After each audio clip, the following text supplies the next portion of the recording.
Prima gara casalinga del 2026 e subito una prova di carattere per l'Atletico Messina. I biancoazzurri bloccano il Belpasso, una delle big del girone C di promozione, seconda forza del campionato, conquistando un pareggio che lascia più di un rammarico. Una prestazione intensa e coraggiosa, penalizzata dalla scarsa fortuna, ma capace di trasmettere segnali importanti. Il risultato muove la classifica, rafforza il morale e rilancia con decisioni le ambizioni salvezza della formazione messinese. Parte forte il Belpasso che nei primi minuti mette subito pressione, inserra dal limite, scheggia la traversa dopo la decisiva deviazione di Previti e sul successivo calcio d'angolo è ancora in serra a colpire di testa, trovando la pronta respinta di Farina. Scampato il pericolo, l'Atletico prende campo e inizia a spingere. Prima Signorino ci prova col sinistro, ma Paterniti risponde presente. Poi Di Natale, sempre col mancino, trova ancora l'attenta opposizione del portiere ospite. Gli sforzi dei padroni di casa vengono premiati al 29esimo. Murò svetta di testa e batte Paterniti, firmando l'1-0 che fa esplodere i tifosi biancoazzurri.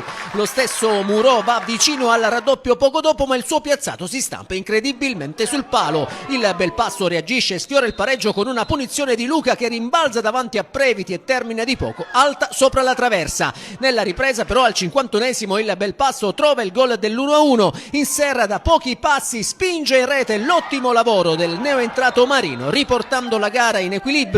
L'Atletico non si arrende e torna all'attacco, andando vicino al nuovo vantaggio con Signorino, il cui sinistro a colpo sicuro viene salvato miracolosamente sulla linea da strano. Il 2-1 arriva comunque al 74esimo sulla punizione di Guglielmo che si stampa sulla traversa. Di Natale, il più lesto di tutti, e col sinistro deposita in rete il gol che riaccende il Sorbello Stadium per il classe 2004 e la seconda rete in campionato. Sulle ali dell'entusiasmo l'Atletico trova anche il 3-1 con Parisi bravo a spingere in rete il cross di Guglielmo, ma il direttore di gara Franza annulla tutto su segnalazione dell'assistente Camelia per posizione di fuorigioco.